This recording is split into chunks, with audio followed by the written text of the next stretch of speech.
Bonjour, buenos dias, greetings friends. My name is Segma Asfau and I work as Program Executive with the Commission of the Churches on International Affairs of the World Council of Churches. Together with my colleagues and co-organizers, Peter Cruchley from Council for World Mission and Seth Carroll from the WCC Missions from the Margins, I'm happy to welcome you to the last day and last session of this online conference on Anti-Racist in Christ, Ecumenical Christian Repentance, Reflection and Action on Racial Discrimination and Xenophobia. Before we start the session, let me guide you into some brief technical aspects. First of all, this webinar is being recorded and will soon be available on the World Council of Churches YouTube channel. We invite you to subscribe. Now, some brief information about the interpretation. You can follow this session in Spanish and in French. If you need interpretation, click on the icon in Zoom menu bar at the bottom and choose the language you prefer. Then, confirm you choose the right interpretation in the same Zoom menu bar. It is important to know that participants in a language channel will hear the translated audio and also the original audio at a lower volume. If you don't want to listen to the original audio, click on Mute Original Audio.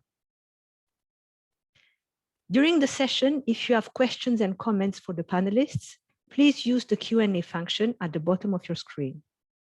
My co-organizers and myself will be conveying them to the moderator and panelists. And in case if you need technical support, please reach out in writing to WCC/CWM technical support team via the Zoom chat box. This last session of the online conference will be focusing on anti-racist markers for churches. It is my great pleasure to introduce the moderator, Adele Halliday. She is the Anti-Racism and Equity Lead at the National Office of the United Church of Canada. Adele, we are in your hands. Thank you very much for the warm welcome, Segma, and welcome everyone to today's e-conference, Anti-Racist in Christ. As you've heard, this is the final day of a 4-day conference, and we are very glad that you are here. I first wanted to note that today is Thursday, and so some among us may be wearing black today for Thursdays in Black as a way to create international public witness for a global movement working towards ending gender-based violence. And although our e-conference today is focused specifically on racism, questions of racism are, of course, intersectional. And so note that gender intersects with race and many other identities and forms of oppression. Our conference and e-conference today continues conversations that started a few days ago. So in case you, in case you are joining us for the first time, on day one, we explored the theme setting racism within its colonial and neo-imperial context. On day two, we explored the theme mission agencies legacies. Yesterday on day three, we explored the theme models for anti-racist action and white and other dominant racial groups. And finally today, today we are exploring the theme anti-racist markers for churches in a very practical and action-oriented session. But first, a few highlights from yesterday's conversation. We had speakers yesterday from Bolivia, Canada, and the United States. And we talked specifically about public protests and the importance of going to the streets as a way of resistance, of advocating for racial justice, of being in solidarity with one another and working towards creating a shared humanity. We also spoke about protests and advocacy as an important way of claiming space and the importance of engaging in local action for global advocacy, because racial injustice is a matter of life and death. We noted that statements, policies, and apologies are a helpful start, but they on their own are not enough. All of these need to be followed up with tangible action. And churches in particular need to be actively involved in work towards stopping harm, and as well as trauma and intergenerational trauma.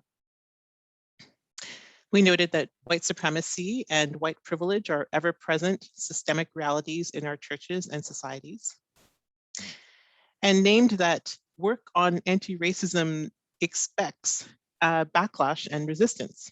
And in fact, such resistance is both inevitable and intersectional. And yet we are called to be actively anti-racist. So advocacy is one essential component of this work to continue to move forward, and that we as people of faith in churches are called to decolonize our theologies. Today, we will be exploring the theme anti-racist markers for churches. So this theme is about what might an ideal anti-racist and anti-discriminatory church look like. This theme will be creating space for reimagining, dreaming, and envisioning what an anti-racist, anti-discrimination church could look like.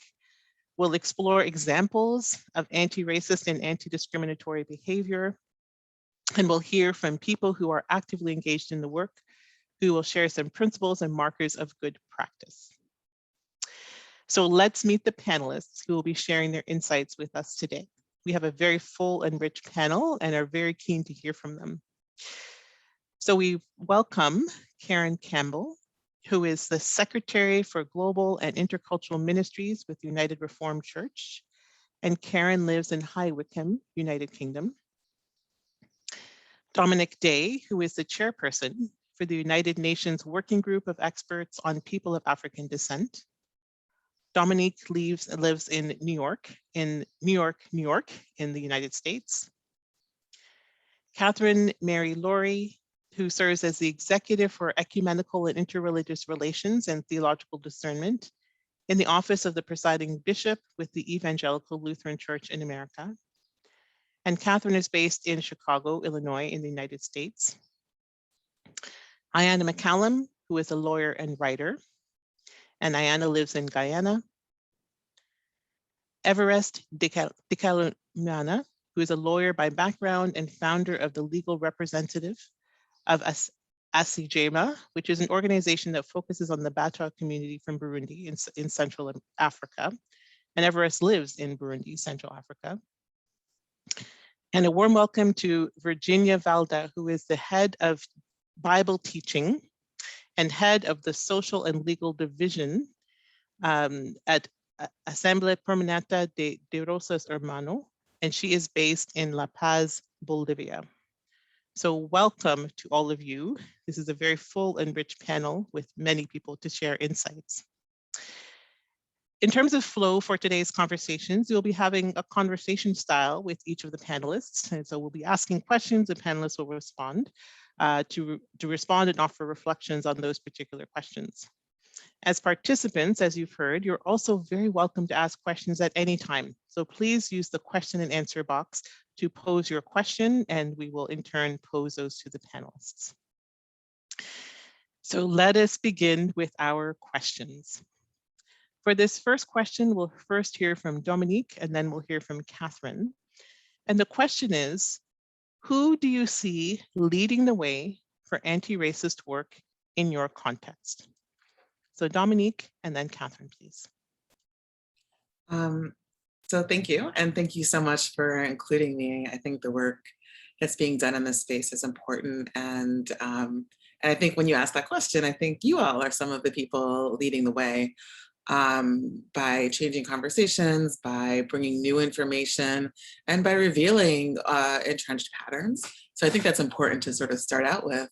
But my real answer to my sort of more full answer to the question is, when we're talking about racial equity and we're talking about racial justice and we're talking about change and understanding the structural drivers of inequity, of white supremacy, we need to make sure that the people leading the way in this conversation are the people who have the insight and the expertise to do so.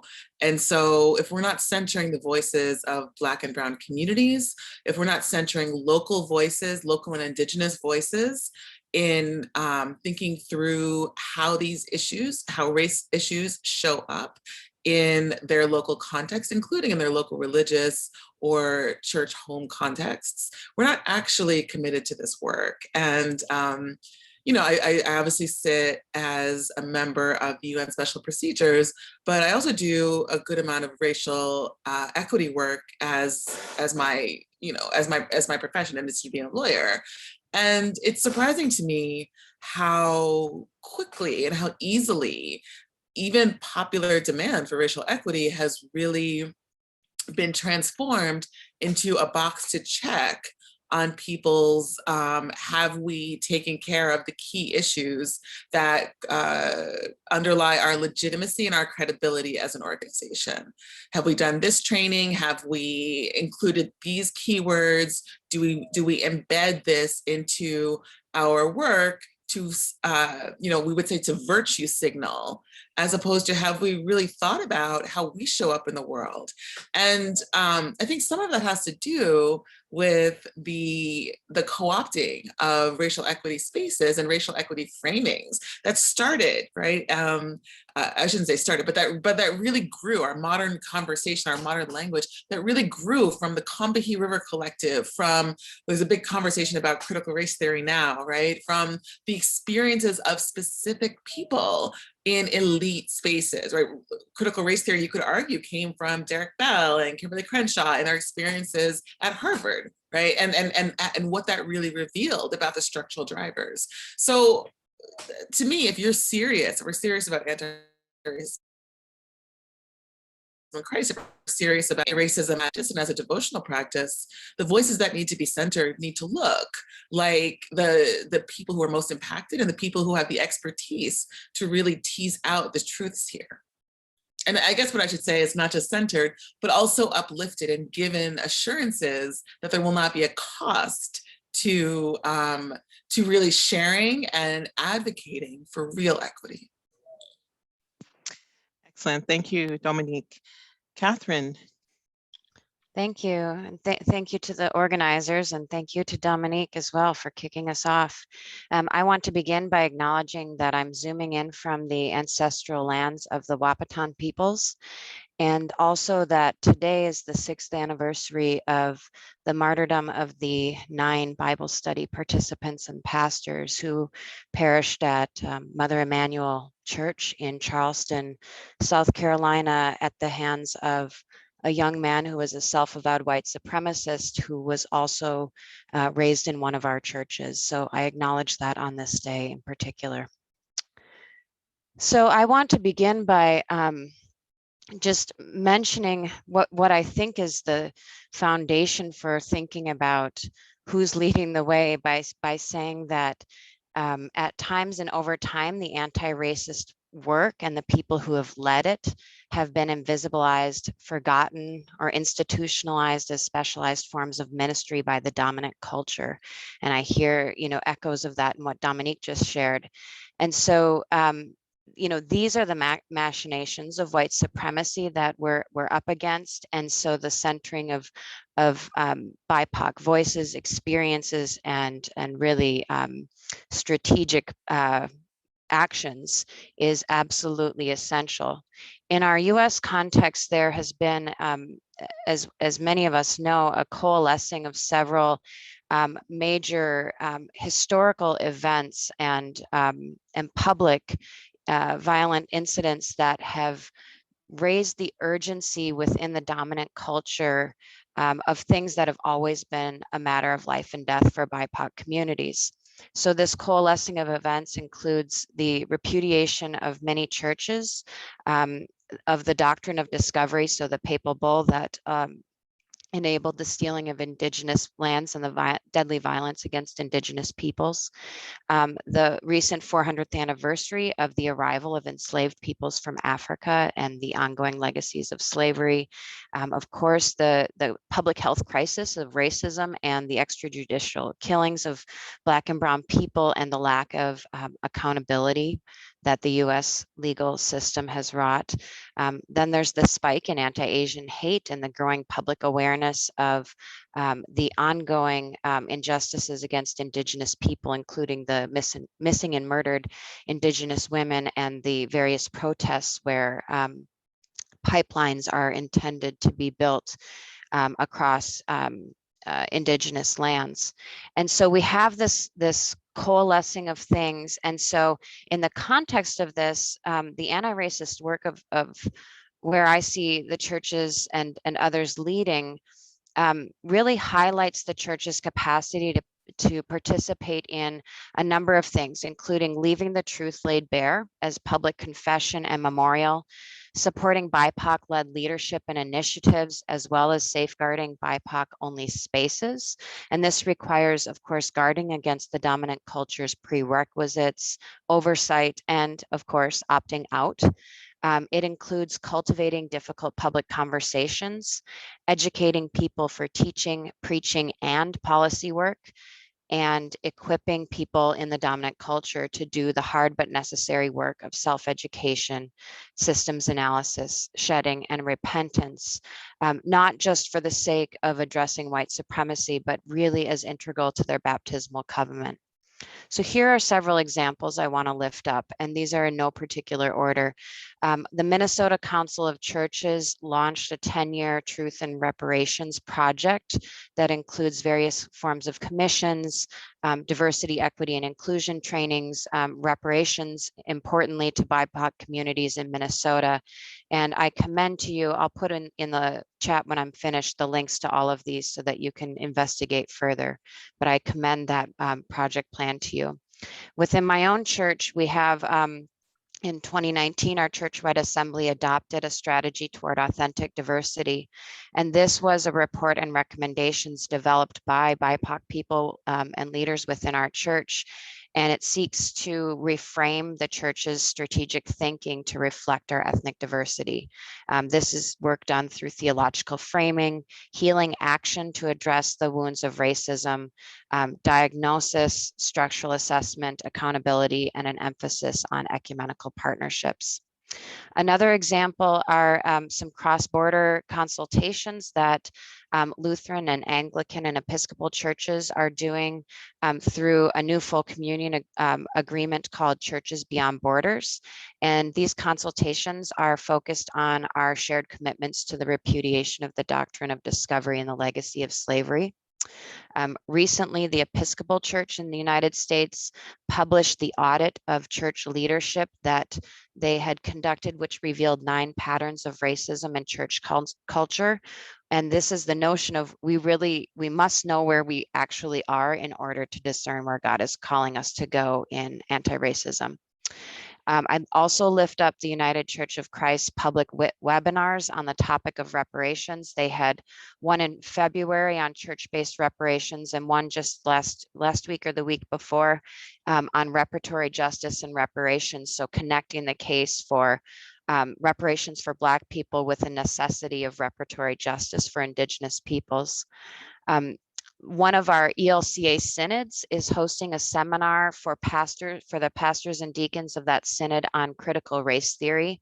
And this is an important educational effort in a time when 13 United States have anti-critical race theory legislation, and South Dakota is one among them. So an act of creating competency amongst the church leaders. And then there are a number of other broader efforts like the National Council of Churches Act Now to End Racism initiative. And one of the pieces that they've done is to compile all of the anti-racism resources of the churches. So we need to continue the work, not reinvent how to do it. And so those are other spaces. And then broadly, white people's commitments to self and family education and the church's ministries of presence in public spaces with other groups and movements, including through the Black Lives Matter movement and the Poor People's Campaign. So this is part of how the churches are joining others who are leading the way in participating in anti-racism as part of a multiracial, multi-religious context. So those are the examples I lift up. Thank you. Thank you, Catherine, and thank you to Dominique for these excellent answers, and we'll look forward to seeing some of those resources in the chat, Catherine, as you're available. Thanks to both of you for outlining the need to center Black, Brown, Indigenous voices, the people who are most affected by racial injustice, and for this work to be rooted in people's experiences, for the reminders of particularly painful anniversaries and the present realities of systemic racism that are ever present in our churches and society. The anti-Black, anti-Indigenous, anti-Asian racism, which are systemic and which are matters of life and death. Very helpful examples of churches and ecumenical bodies who are actively working on becoming actively anti-racist in the areas of reparations, strategic directions, theology, and much more. So thank you for this, these responses to this first question around who do you see leading the way for anti-racist work in your context? For the next question, we'll turn first to Everest to reflect on what does an anti-racist church do? So over to you, Everest, for your initial responses to this, please. Merci beaucoup de m'accorder la parole. Parfois, les gens ne comprennent pas s'ils voient les gens qui sont en train de subir la discrimination. Who's victim of discrimination, or don't understand racism because they're victim of racism because of their belief, race, color. I really understand that. Why? Because I have been a victim of discrimination. It's been a trauma for me. Within my community, when I was a young boy, there was a wedding between a girl from my community and someone else from another community. It's a mixed wedding. It happens. And when I was in school, the other children from my community were victim of discrimination because of their community, where they come from. And I would sit really in the back. Why? Because I was an indigenous boy in that classroom. So I was supposed to sit in the back. And I couldn't share a meal or anything with someone else from another community because of the discrimination I was victim of, because I was from that particular other community. So I really wish I can see the world waking up, including the church, together to say no to racism, no to discrimination. It's a powerful gesture for the victims and a strong message for the racists and people who are perpetrators of discrimination acts and others as well. We are asking churches to have a mechanism, a statement mechanism, but as well to go beyond, because we need concrete measures so that we can educate people, so that the new generation will never know the same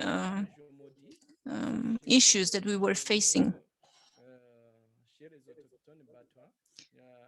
From my community, the Batwa indigenous people, we have an intergeneration transmission of knowledge. And I think it's the same thing for racists or people who are perpetrating discrimination acts. So we see that we are perpetrating the same thing from a generation to another. So we have to educate people. That's the key element, because I know most of racist people are 100% Christian. We have to have some surveys conducted to know who they are.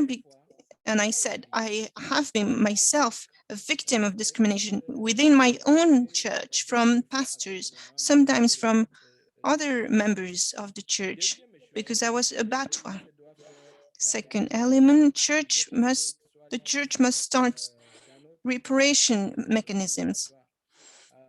And in my context, towards indigenous, the Batwa indigenous community, And I know they favored in the past other communities because they were fostering other communities to send the children to school, giving them money to do so. And it has never been the case for my own community. Hence the poverty, marginalization for the Batwa people.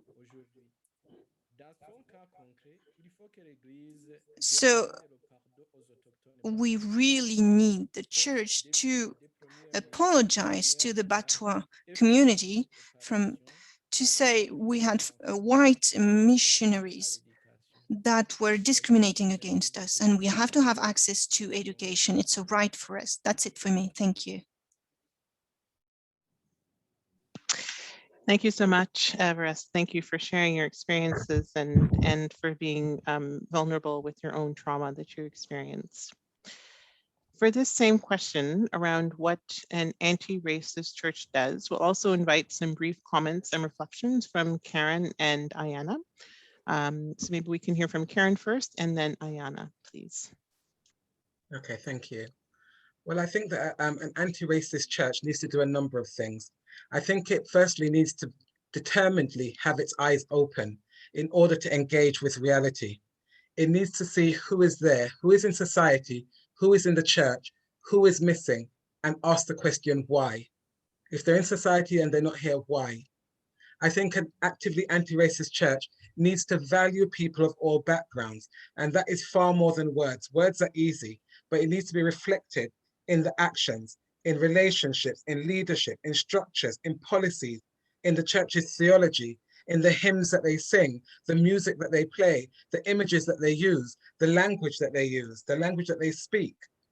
I think an anti-racist church needs to challenge. It needs to see the reality and dare to challenge, dare to say, this is wrong, and to try to call out and to name and work towards setting right. So I think the setting right needs to be active. It's not just praying for justice, it's enacting that justice, pushing for that justice. I think an anti-racist church needs to take risks, because I think you said earlier on about expecting the backlash, expecting the pushback. It is going to come. So we need to risk the discomfort within our own body, risk causing discomfort amongst our own body and elsewhere, and risk the discomfort that is going to come our way from doing so. And I think one of the main things is that an anti-racist church needs to start by looking within its own body. How can I speak with integrity unless and until I address the issues within? And I know that right now, the United Reformed Church last November committed itself to being on a journey from not racist to actively anti-racist. And as part of that, we haven't pinned down all of this will look like this or it will look like that. What we've said is, and acknowledged is, it will involve looking at every aspect of our life. We know it's going to hurt, but we need to do it anyway. Thank you very much, Karen. Thank you. Ayana, do you have some brief reflections that you would like to share about the same question? Yes, sure. Thank you so much to WCC, and I'm really pleased to be on the panel, sharing this panel with so many distinguished panelists. I think that an anti-racist church, we first need to build awareness. In my context, there has been increased divisions between African people and Indians, between Africans and Indians. And what is unfortunate in my context is that when it comes to the church, there's a lot of silence, because the churches themselves are divided in terms of being the membership being African dominated or Hindu dominated. And there's a certain acknowledgement within closed doors that we need to work on being a much more united community, but the churches themselves are divided and in a sense silent on the topic. So I think being anti-racist first means that we have to confront the issue head on, and we need to be willing to acknowledge that it is an issue rather than simply acknowledging it in silence or just saying this is what it is. I think that's the first marker. Secondly, I think it's really important for an and Karen made this point as well, it's really important for churches to act and not just simply pray and say that, you know, they're willing to see justice being done. We do have a national reparations committee that is looking at issues of reparations. How many of the churches are involved in that? Not much that I can see from my end. So it's part of, I think, one big giant step is really taking actions, participating in the various movements, whether it be the call for reparations or the call for unity, actually actively engaging with the powers that be so that we can see and reflect the change. And thirdly, I would say, I agreed with Karen on this point as well. It's this internal awareness that we have to begin to ask ourselves, are we able to raise our voices with integrity on the issue of race and being anti-racist when the churches themselves don't reflect or don't wish to have this conversation on racism at all? And I think that's really, probably that is a starting point, that we start with ourselves as a church community, that if we're really committed to diversity and if we're really committed to the practice of love as we understand it, which should be our defining marker as Christians and people of faith, then we need ourselves to begin to examine ourselves to see how we're relating our history. Sometimes groups themselves that are oppressed do not want to face that history. I've had examples of, you know, trying to raise a conversation about the treatment of enslaved peoples, and you get comments like, you know, that's past history, why are we going through this again? You know, it will create a lot of anger, you shouldn't have a conversation about it. So I think while the church needs to act externally, there's a lot of important work that needs to be done internally for the churches to reflect on themselves, look at their composition and look how they may be unwillingly contributing to the continued divisions, and then be bold enough to speak up and speak out so that people can see leaders of integrity leading the way on this conversation. Wonderful. Thank you, Ayana. And thank you also to Karen for your excellent responses, and to Everest before that. It's interesting, even as we're responding to this specific question about what does an anti-racist church do, there's some very clear themes that have been emerging throughout this week's conversation. So for example, the importance of addressing trauma and including intergenerational trauma has been named at several points, including today. The notion that churches and church leaders are complicit in perpetuating racial injustice.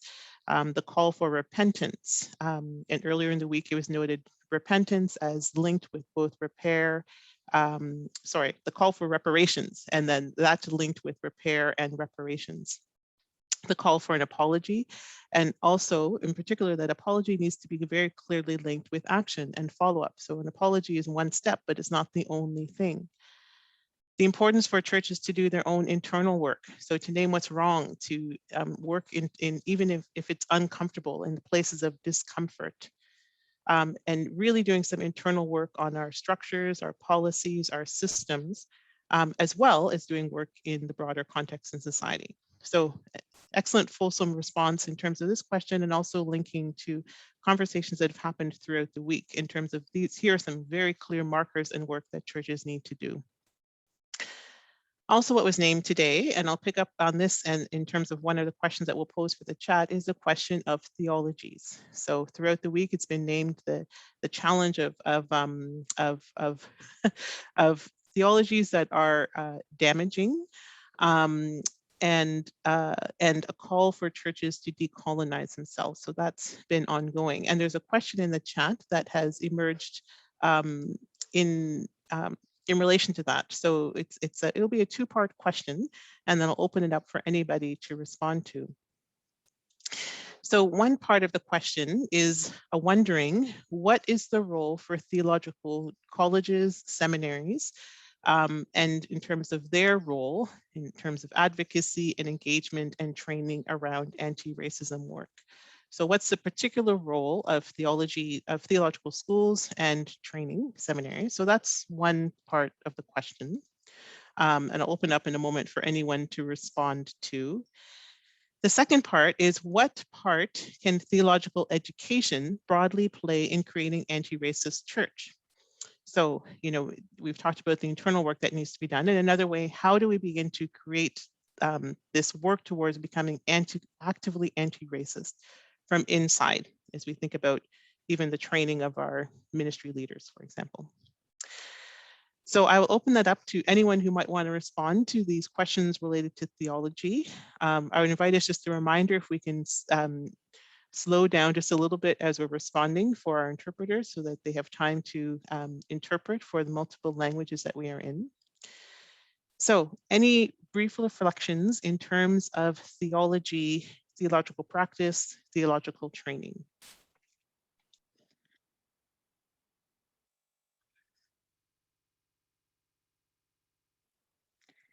Si me permite.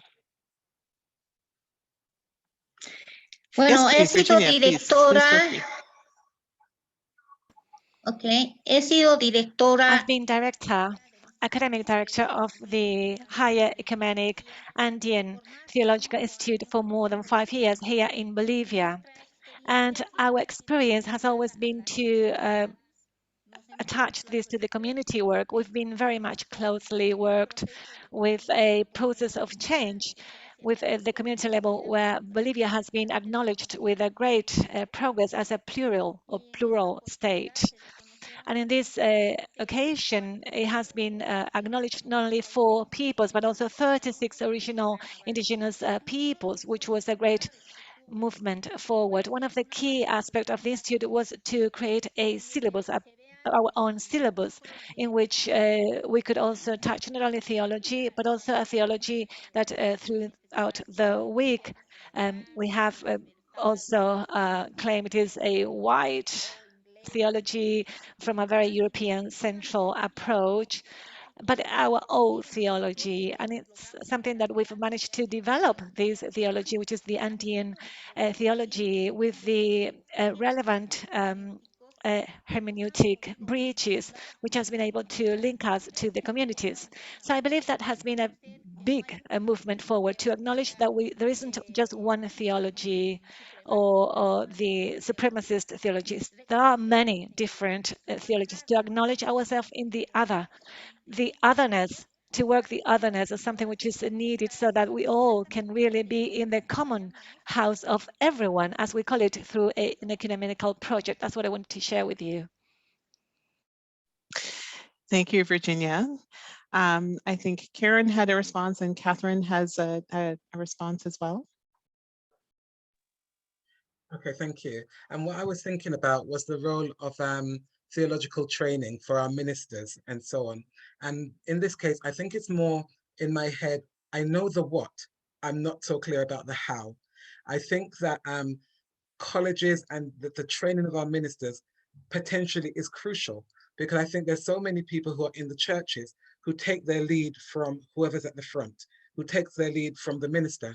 But I think there are so many ministers, certainly in the URC and in the UK context, who don't have an understanding of anti-racism themselves. So they would need to be trying to think about it sort of in situ, wondering about how do I make this anti-racist? How do I get to an understanding of it? And I think what has tended to happen up until now, in certain cases, is that there might be, during the ministerial training, there might be a module or some modules which address racism awareness or something like that. But I think what needs to happen is that it needs to be woven throughout the ministerial training at every level in every year, so that no matter how somebody goes into training, by the time they come out, they've got it. They understand it. They don't need to ponder over a biblical verse or a biblical passage and say, how do I give this an anti-racist spin? It's their default way of thinking, and therefore their default way of organizing and preaching and delivering the message to the people amongst whom they deliver the message. Wonderful. Thank you, Karen. Catherine. Thank you, and I really appreciate these examples. I would add there's a whole section of one of the pieces I mentioned earlier, the ELCA's Strategic Authentic Diversity document that tends to the matters related to theology. And I won't try to unpack all of that here, but one specific that I'll lift up is that the recommendations call for a statement from the Office of the Presiding Bishop on how we are committed and will deconstruct whiteness and white supremacy and white privilege, and then a call and an incentivization of the seminaries to develop a curriculum to surround and support that work. And so I think that partnership between the church leadership as well as the critical formation that must happen to, as Karen said, shift the default is essential. Thank you, Catherine. Dominique, did you have something? I really appreciate this question in particular, and I thought maybe to add a little bit from a secular point of view. In our role in the UN, we make country visits, and we go and we look at the different institutions and practices and policies in countries that perpetuate or hide systemic racism. And this is also something I do professionally, right? I go into institutions and we talk about how racism shows up. And I think an interesting thing that has been really touched on in this conference is how the church itself has been used to baptize systemic racism and the social construct of race as an exploitable and disposable space over and over. And maybe to me, one of the most important results of that is how invisible and how difficult sometimes to even see systemic racism becomes. I have to tell you, every time I go into a country, every time I go into a company, I usually start by a series of deep dive interviews with people, if I'm looking at anti-Black racism, people of African descent in those spaces, and asking, tell me all the ways race shows up. Tell me all the ways this impacts your life. And these end up being uncomfortable conversations, right? And yet somehow I hear a lot of the same stories place to place to place. I hear a lot of the same stories country to country. I hear a lot of the same stories industry to industry. And when I reflect that back in the trainings that we do or the recommendations that we create, we find that that actually is a shocking, uncomfortable, and often unwelcome conversation in the very context that welcomed us to come in and do an analysis. So when we're talking about theological education, we're talking about any system that has historically been used to whitewash the impact of systemic racism, the first thing that needs to happen is this kind of unpacking of all the ways people have experienced racism. And with the acknowledgement that this is actually not an easy conversation for people to have, but it may be what we consider to be authority. It may be what we consider to be excellence. There's a really interesting piece by Tema Okun that I'm sure a lot of you have read that talks about just white supremacy values, how perfectionism, how the need to reduce everything to the written word, how the English-centered nature of a lot of our conversations automatically create a hierarchy that puts people in the global South and people of color as less than. And I think we can talk about offering people analysis about anti-racism, which is I think what a lot of us do for a living. But what I find is that confronting people with the scenarios that they've been filtering out of their permanent memory as almost like white noise. When I go into court, how am I mistaken as a criminal defendant when I am dressed as a lawyer? Is that a mistake or is that an inference? Why has that happened to every Black lawyer I know, and yet very few white people have seen that, right? And so like, in order to actually think about the educational space in an anti-racist way, it's actually necessary to be actively asking about the fact patterns, about the scenarios where this shows up, and then applying both analysis and understanding to flesh out these scenarios as sites of potential, like teachable moments or sites of potential change. But unless you do that with very specific, fact-based, concrete scenarios from local context, a lot of people hear this information, including statistics about their own industries or their own contexts, and assume that, that we're talking about somebody else. That's sort of the nature of humans, right? And so on some level, even this is not necessarily a recipe for change, but it is a recipe for giving people some tools to confront their own bias, when in fact the system has constantly whitewashed or anesthetized our ability to even perceive our complicity in systemic racism. I feel like it really, in my experience, it's really needed to start with very local, concrete, specific examples, and then build out the theory from that kind of toehold that should be somewhat familiar. And I don't think theological education is an exception to this. Excellent, thank you. Thank you, all of you, for these full responses to the question about theology and theological education. I'm going to pose 2 more questions and open it back up and see if any of our panelists might want to respond. The first question is noting that in many white-dominated denominations or institutions, there might be a position or office that has a specific focus of work on racial justice issues. At times that work might be led by a particular person of color, but the work might be isolated within that department or office and may not necessarily infuse to the denomination or church as a whole.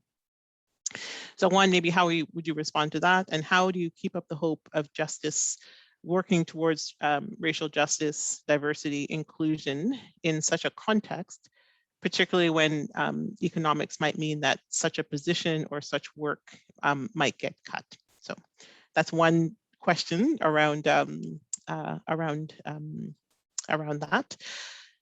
Second question is noting that at times there might be resistance from people outside the church to people who are affiliated with the church based on historical involvement of the church in colonization. So one example might be around residential schools, for example. Could any of you offer some advice around building bridges, relationships, and offer particularly anti-racist church-sponsored initiatives, while also recognizing psychological trauma and safety for people who may have been traumatized by the church itself? So those are two questions. A third question, recognizing again, this is long-term, deep, hard, sustained work that's difficult, and we've talked about it being a question of life and death. And also, without downplaying that reality, can any of you speak to finding hope or joy in anti-racism work? So those are 3 big questions. You're welcome to choose any of them to engage in, and we can begin in any order as you might feel called or led.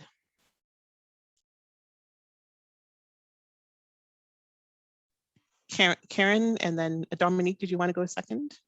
Okay, so let's hear from Karen first, and then we'll open it up to Dominique afterwards. Thank you. Okay. I think I'm going to start with the last one. I might be a bit of a coward. That might be the easiest one. I'm not sure. But actually, I'm actually quite new to this area of work in terms of it being my work. You know, I've been involved indirectly in issues to do with anti-racism and racial justice and so on.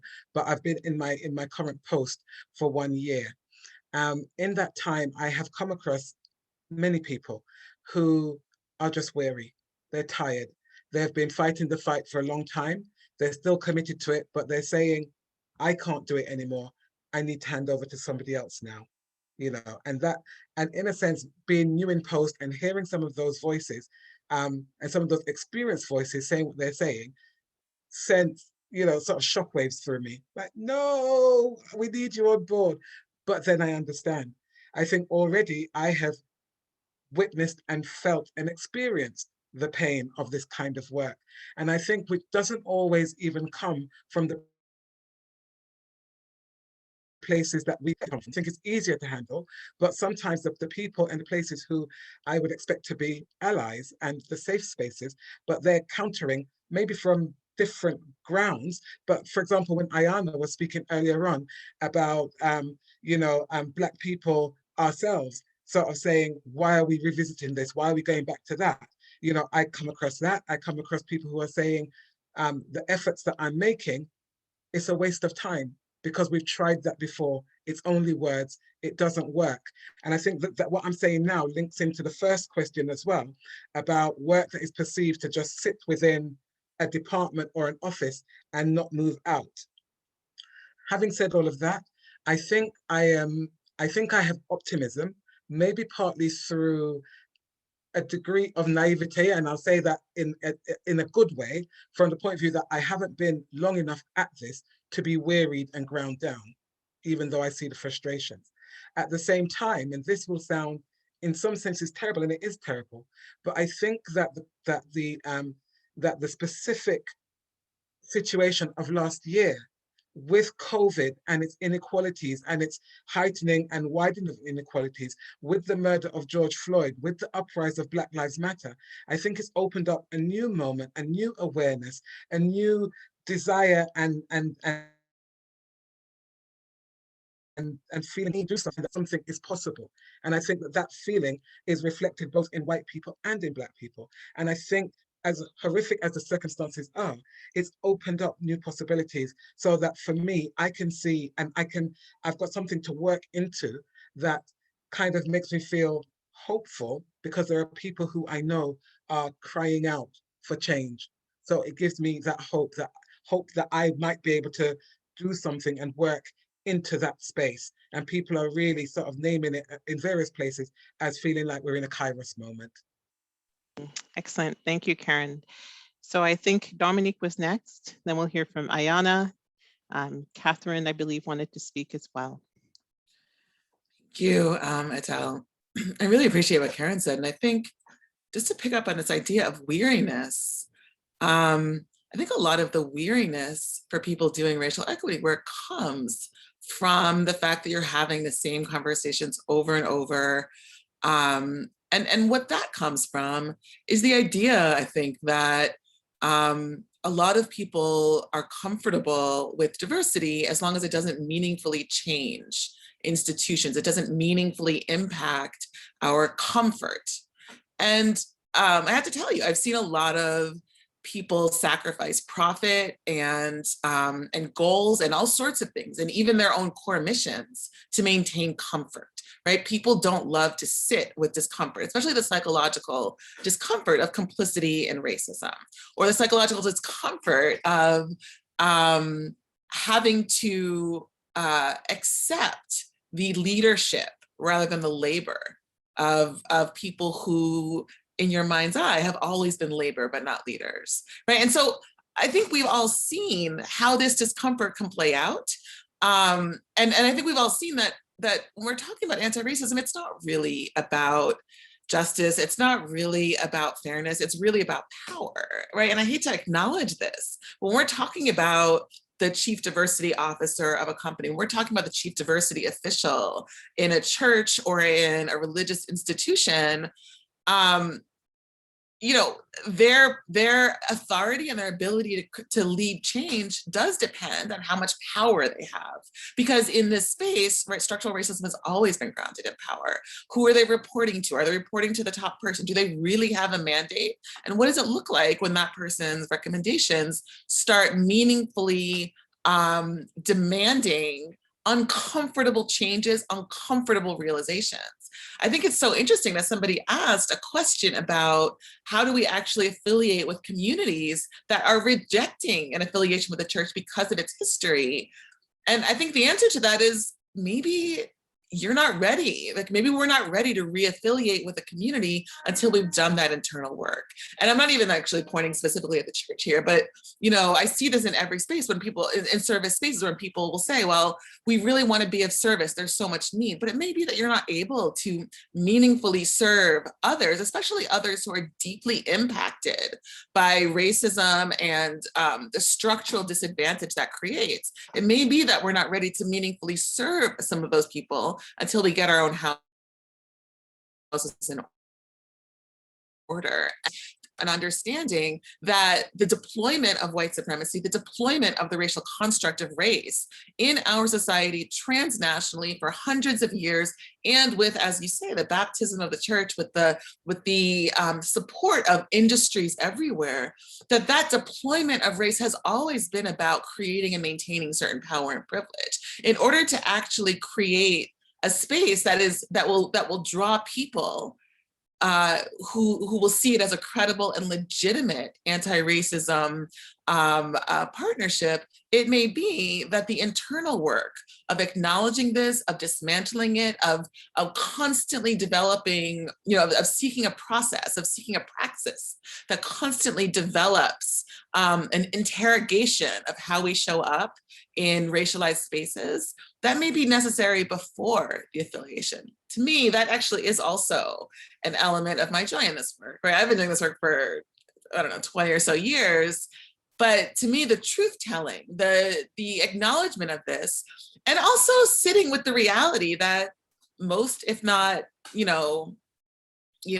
overwhelmingly, social institutions aren't ready to actually have those conversations. But the truth of it, and knowing the truth of it, that is a space for joy and resilience and hope. That is a space for optimism, just sitting in truth rather than looking for a middle ground that starts with delegitimizing my reality, my excellence, my potential. And so I ultimately question how authentic our commitments are, and diversity is a hard word, right? A lot of us want to talk about equity, we'd rather talk about inclusion. How authentic are our commitments if we expect to fold in people without in any way destabilizing or revising our expectations of what our workplace, of what our practice, of what our impact should look like from what it's been historically. Wonderful, thank you, Dominique. Let's hear from Ayana, then Catherine, and Everest and Virginia. If you would like to also offer a response, you are welcome to. So Ayana first, please.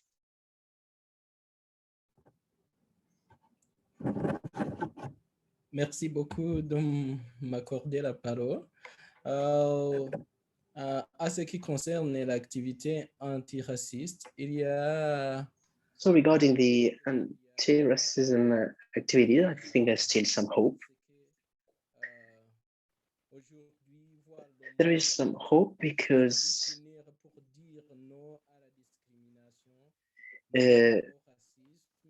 we have to stand together and say no to racism, the racism that is still happening in the US. We have to say no to xenophobia, the xenophobia that still exists in Africa.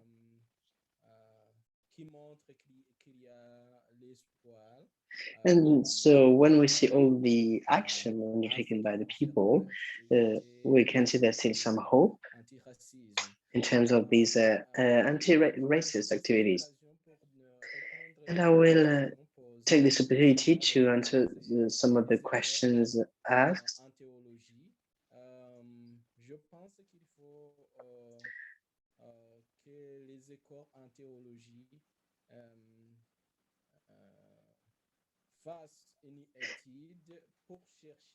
So in regarding the training, so we have to think of the process of the methods in the church. Sometimes some people do get some training on what spiritual or theological topics, but racism is not treated, it's not handled.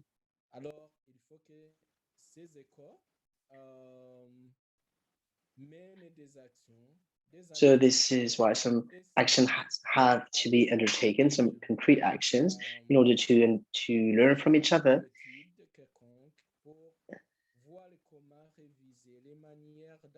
and to see how we can review the methods used by the churches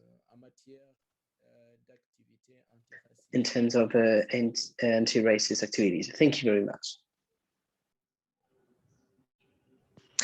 Thank you, thank you. Let's hear from Ayana next, please. Thank you so much, Adele. I want to address the question of hope and joy in the work, and to acknowledge, as one of the participants said, that the work is traumatic work. I myself have not been directly involved where I'm in a post that is working on anti-racism, but I've felt the effects of racism and discrimination, and it's painful. But for me, what gives me hope is the fact that this is actually a conversation that is happening. We're actually talking about reparations, and it's not just bodies like the UN that is having this discussion, but we're hearing more and more churches being involved in that discussion. And for me, that's hopeful. That's hopeful more than the silence that we've experienced, and in some places that we continue to experience.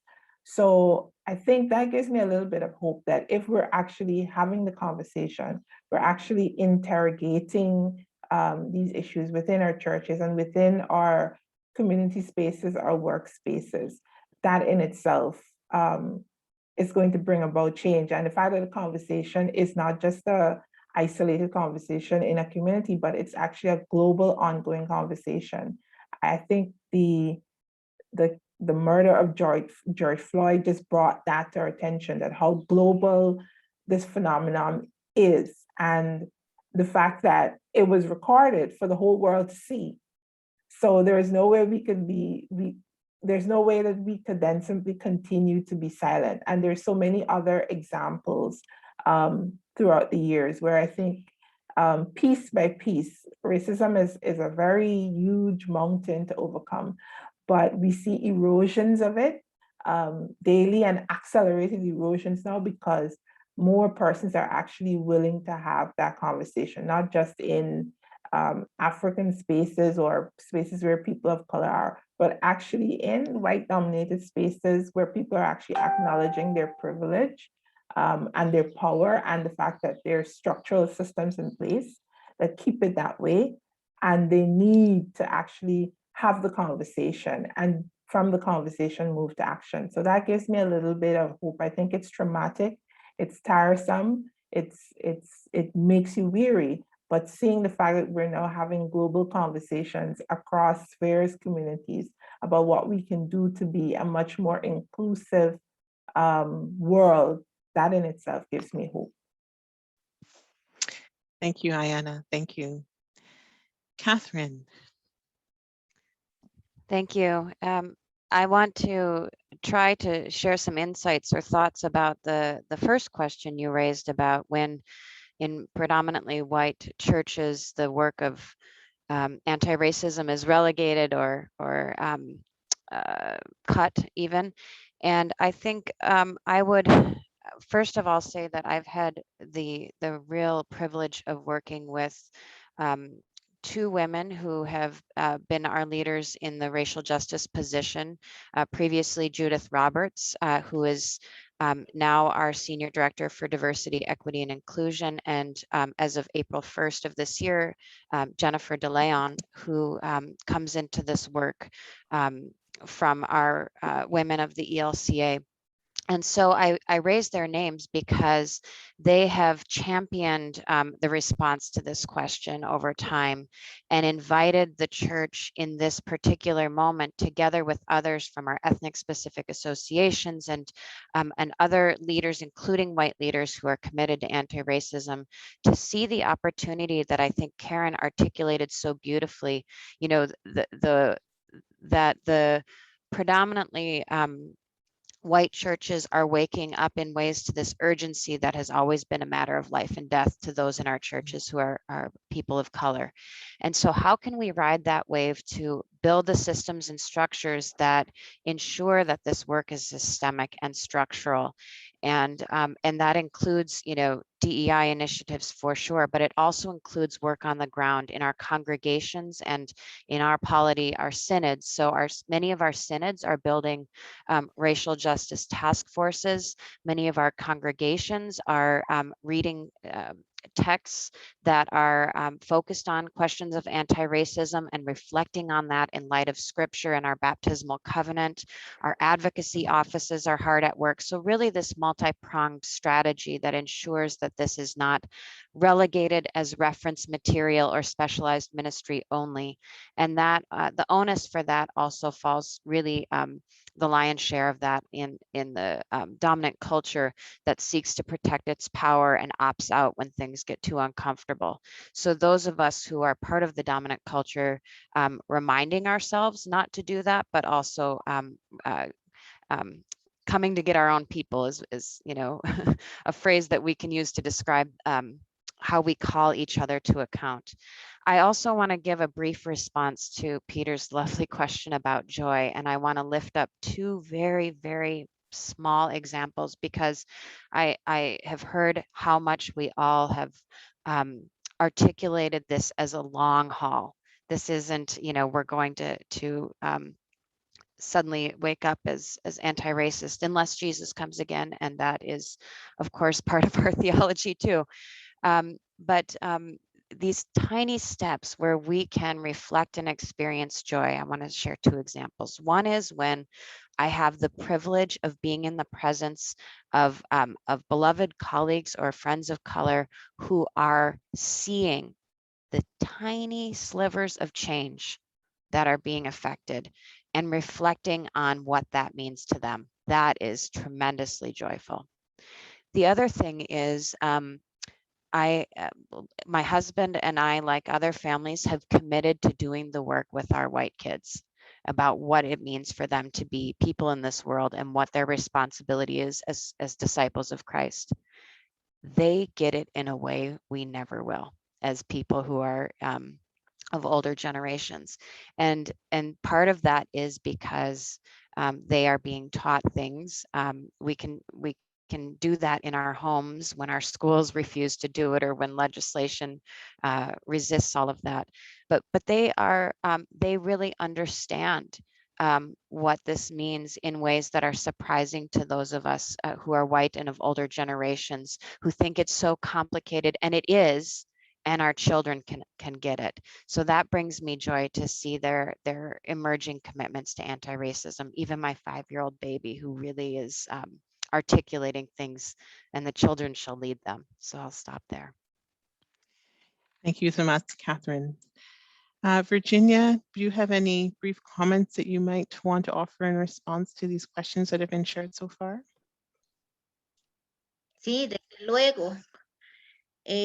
Bueno, yo escucho a todos que hablan de... I have said before that we talk about hope and joy and justice.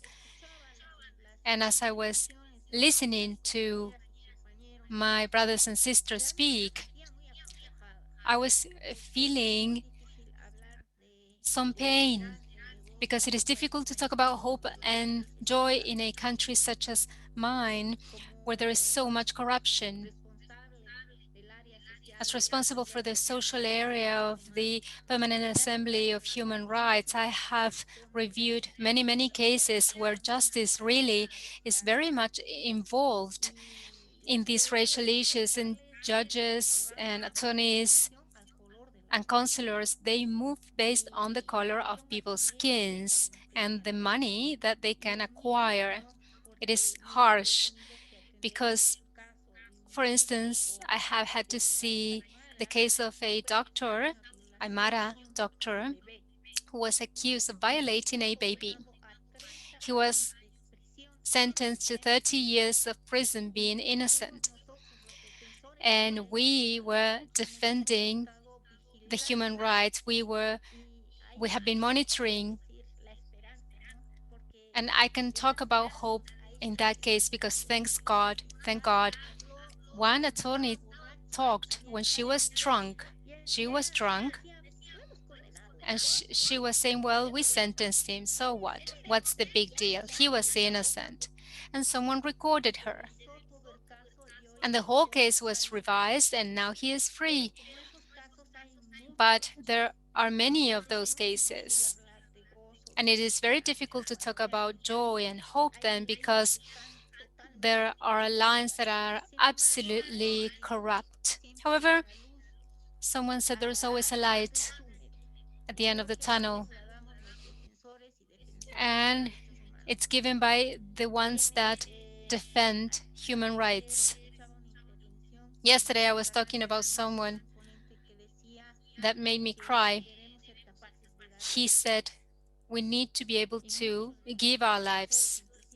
Many of our champions have been murdered, have died in Bolivia and Costa Rica because of defending Mother Earth and the indigenous people. And we need to give hope. Perhaps we don't receive it, but we need to give hope. And the people that come to us need to understand that we are there to support their rights, to have their voice heard, to be the voice of the voiceless. There is a poem written by Antonio Machado in 1920 that says, "Walker, there is no path. You make your path as you go." And I believe that we are making that path, that we need to keep on walking. Surely we will fall. Surely it will hurt and we will cry, but we need to rise up and help those that are here on this path to be new leaders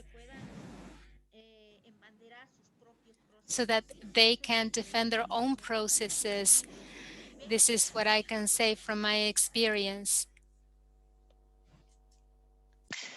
Thank you, Catherine, for sharing from your experience, and thank you all for responding to those questions that have emerged from participants.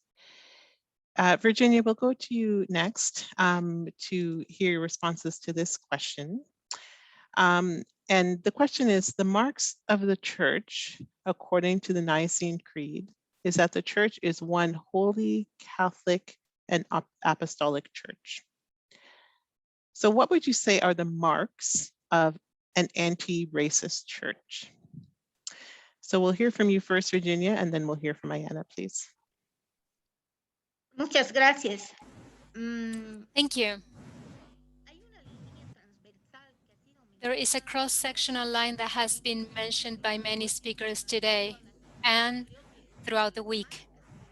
Perhaps one of the marks of a church is the capacity to be self-critical, the basis upon which to understand what are the lines, what are the indicators for a new church is self-criticism, to recognize that we have failed time and time again in visibilizing people, trying to homogenize them. Someone talked about this over the past week. I believe it was a Peruvian brother. He said that they would be taken to a place, they would be bathed, and they would be dressed in Western clothes, thinking that that was part of the civilizational process. And I believe that that is a self-critique or self-assessment that the church must take on. But it needs to be a church that is committed with human beings, committed. Now we are suffering over a harsh pandemic, which is scaling. In my city, we had about 800 new cases yesterday, and many people are dying. It's almost 3,000 cases on a national level. So the church needs to be on the front line, supporting the poor people that have no resources or means or how to access a meal. They need to be committed. The church needs to be committed, independent from political bonds. No colors need to be there, and it needs to be on the front line. No sex, no color, no economic condition. And above all, I consider that a key characteristic is what someone mentioned, to get out of the comfort zone. We are used to the church being the temple, the four walls, and we're in there, and that's the church. But the church needs to go out onto the streets, need to leave their comfort zones, helping the ones that are suffering. Those are basically the lines that pastors, I'm also a pastor in a community, and we need to assume this so that the new gospel will shine, the new theology will shine, and we're all part of the process. That would be my opinion. Thank you, Virginia. Ayana, would you like to respond to the same question, please? Yeah, thank you, Adele. I think for me, it's important in this time for the church to be committed to diversity and inclusion, and to unpack, and for each congregation, each national body of churches to actually unpack within their context what that means. What does it mean to be a diverse church? What does it mean to be an inclusive church? And as we've been saying on the panel in different ways, this whole process of needing to interrogate ourselves and starting with us first, to me, that's a very important marker, that first we make, just as we have in the Nicene Creed this commitment to be one. We now have to break that down and say, what does that oneness mean?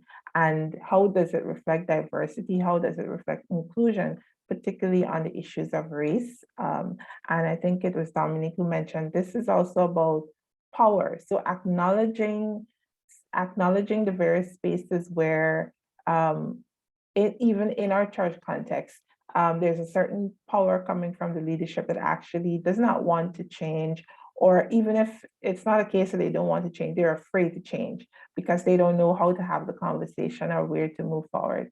So I think it's a committee to diversity and inclusion, and actually more and more throughout the work that we do, reflecting on that and then reflecting on it in ways that we could actually make a difference in our communities and in our various contexts. We have here in Guyana, for example, the Ethnic Relations Commission, which is a national body to work on issues to hear complaints of racism and discrimination, and to actually work on being a united country, a very small population, but a united country. And I think it would be a joy to me to see more of our churches involved in that work and actually supporting that work instead of just kind of leaving it. So, okay, the powers that be have set up this national body, it's their work. It's time that we begin to see it as all of our work, the work we do on ourselves individually, and the work that we have to do together as communities in the various corporate, ecumenical Christian spaces that we are in. So that commitment to diversity and inclusion, and actually just breaking out those words and saying, what does that actually mean? What does that actually look like for us? Thank you, Ayana. Thank you very much. For this next question, I'm going to invite Karen to respond. And the question is, in what ways can or has Christian mission been rerouted to be able to embody redemption? So over to you, Karen, please. Thank you. I thought this was an interesting question, open to interpretation, and I'm going to comment it in two ways. So firstly, I'm going to look back at my understanding of the biblical perspective of Christian mission, what it's about. And I'm looking at the history of European missionary activity around the globe for contrast. And in my reading and understanding, I believe the Bible points to Christian mission, which is radical yet grounded.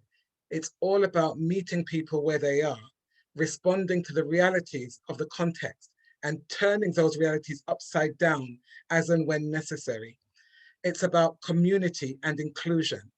And so we see Jesus making a point of touching those people whom the world deems untouchable, restoring dignity and worth to the rejects, enabling people to claim or be restored to their place in society, fullness of life, now amongst other people in this life. And I see that theme continued in the early church. Certainly there's a focus on adding to the numbers of believers, but it's always in a context. The mission is not just about sharing of belief, but of the means for daily living, communal living, life in and as community. So we read, for example, in Paul's letters to the churches, always focusing on community, the well-being of the whole people of God. The imagery of the church as a body where all have a place and the least parts are to be given the greatest honor. The well-being of the whole is dependent on the well-being of the parts. So it seems to me that biblical Christian mission is concerned with the realities of the context in which people exist, creating alternatives now to the powerful forces which impact and limit their lives. So God is apparently concerned with our day-to-day existence. So even while speaking of and pointing to a kingdom which is not yet, redemption is also addressed and takes place in the here and now. And I contrast that with the missionary activities of European Christianity, enacted alongside or in the spirit of conquest, hearts to be won, and maybe more importantly, lands to be conquered, and so done in God's name. And where Jesus's kingdom ideals are about raising up and mutual care and fullness of life for all right now, Christian mission became rooted or has become rooted in earthly kingdoms, the spread and upholding of empire, teaching people to know and accept their place. Community, belonging, wellness of the whole grew pale against the need to establish and maintain power and wealth and position for the few. And I think that with that, the focus of redemption also necessarily shifted from redeeming the evils of here and now to a focus on the life to come. Redemption couldn't be about this life without addressing and upsetting the unjust status quo. There had to be, and there would have to be, a rerouting to focus more squarely on individual salvation, the fruits to be enjoyed in the next life. So it's a message that, to my mind, goes something like this. All you who are enslaved or marginalized, disempowered, oppressed, reviled, good news from the Lord. Only believe and let the promise of heaven in eternity be enough to overcome the hell of your situation today. So missionary activity, and I know I'm not telling any of us anything we don't know. Missionary activity accompanied and was complicit in colonialism, but it's not just about the past. Because transatlantic slavery may have ended, notions of white supremacy and racism have not ended. Empire has not ended. The impacts are still being enjoyed by the few and suffered by the many in every aspect of life, in terms of people's self-understanding, in terms of our understanding of the other. And so now I'm going to come at this same question from another angle. Given all that I've said so far, can this flawed beast be reshaped and reclaimed? Can Christian mission be rerouted in order that Christian mission itself can be redeemed? And I want to say yes. I see the emergence of diverse and contextualized theologies, liberation theology, Black theologies, feminist and womanist and other theologies. And all these, I think, are steps towards the potential redemption of Christian mission. I see a slow opening of eyes to history and truth. And I point specifically to CWM's Legacies of Slavery project as one example. The urge to CWM itself and to its members to confront their histories and our histories, considering issues such as apology and reparations, and work towards recognizing, challenging, and dismantling the structures in church and society which uphold all kinds of injustice. But I also see how difficult it is for people, including the church, to truly repent, to let go, even of what we know to be wrong. We don't want to talk about apology without first examining what might the cost be to ourselves. Or even if we can accept the apology bit, reparations, that's another matter. Because even though we'd only be giving up what was never rightfully ours, we don't want to let go. It's risky. We embrace the idea of equality and justice, but not without needing deep and maybe never-ending negotiations to explore how I might relinquish even some of my privilege and position in order that you might receive even a little. So returning to the question, in what ways can or has Christian mission been rerouted to be able to embody redemption? This is a hard question because redemption is a demanding business. It's not just about me and God and heaven. It's about us and God and here and now and tomorrow and eternity. Christian mission does and should have a part to play. We are called to be salt and light and good news in this time, in our time, today. But whether or not we have the courage and commitment to embrace that call, to live it out, that's another matter. Thank you, Karen. Thank you very much. Friends, we are coming close to the end of our time together. I wonder if I might invite each of our panelists to offer one brief, very brief closing remark, a closing word, a minute or so less each, something that you would like to share with participants as we move towards wrap up. So just 1 minute or so each. Is there anyone who would like to begin?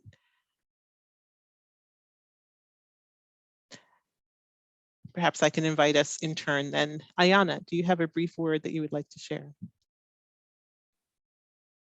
Yes, thank you so much again, Adele. It's been a pleasure participating in this conversation, and I've learned a lot listening to the other panelists.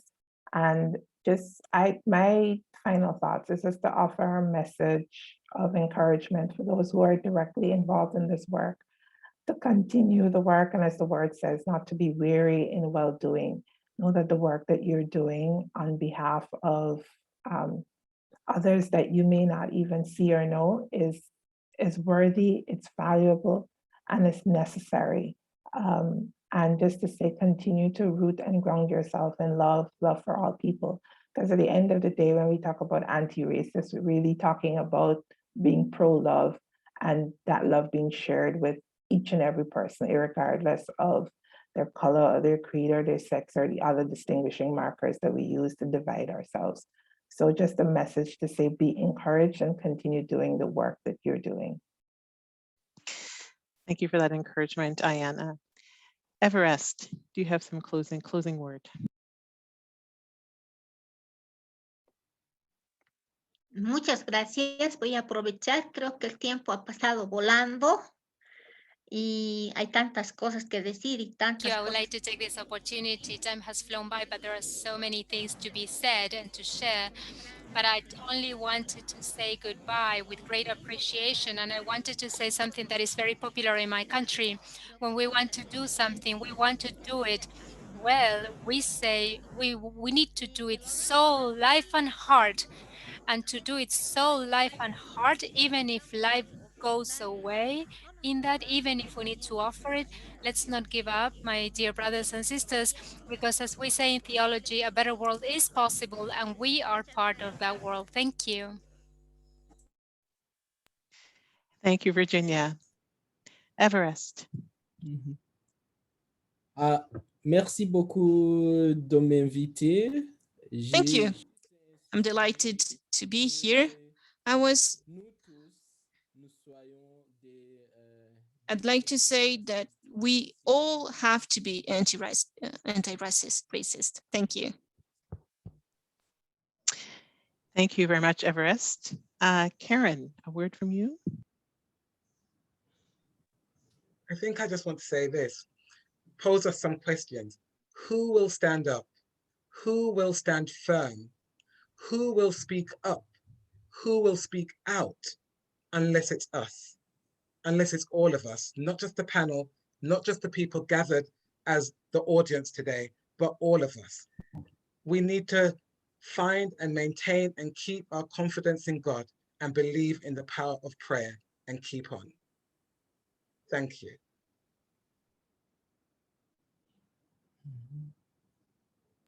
Thank you, Karen. Amen. Catherine.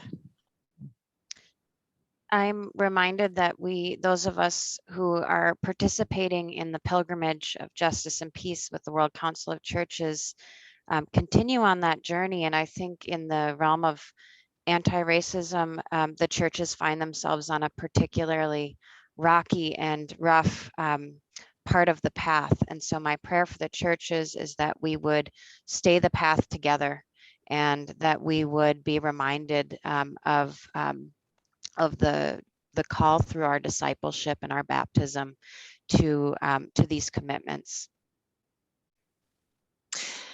Thank you, Catherine. And Dominique, any final words from you? Well, I want to thank World Council of Churches for this sort of week-long, very robust investigation. And I think there's also, I think my closing statement would be a reflection of that.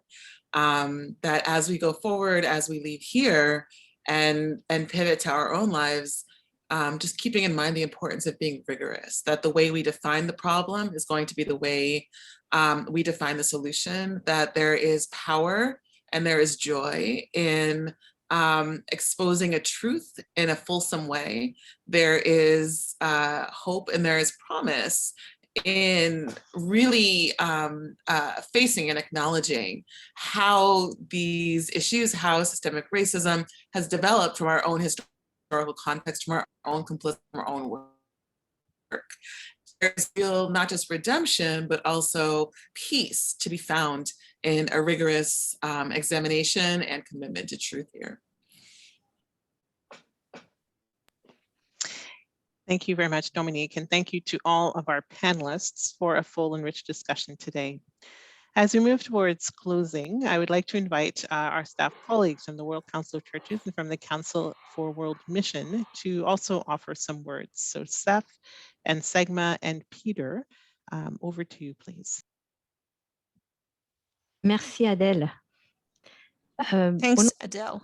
Au nom de la diversité, je vais parler en So français. in the name of diversity, I will speak in English, in French.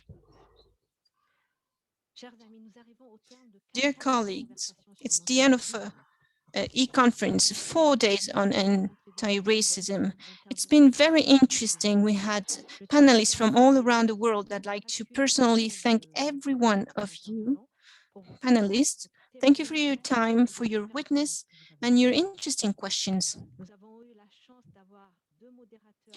We were lucky to have two moderators that were amazing in the morning, Philip, Adele in the afternoon. They were really appropriate in the way they were managing the whole topics on issues that were not always easy to deal with. Thank you to every one of you from all around the world. Some of you were here throughout the whole sessions, even in the middle of the night.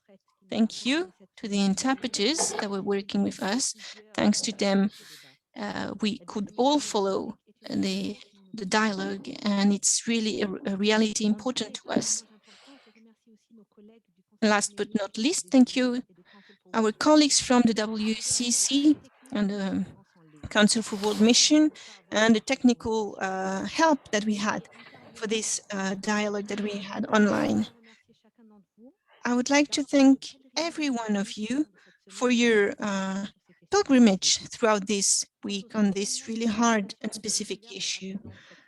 So we had a conversation really rich, and I remember one specific moment on the first session that was important to me.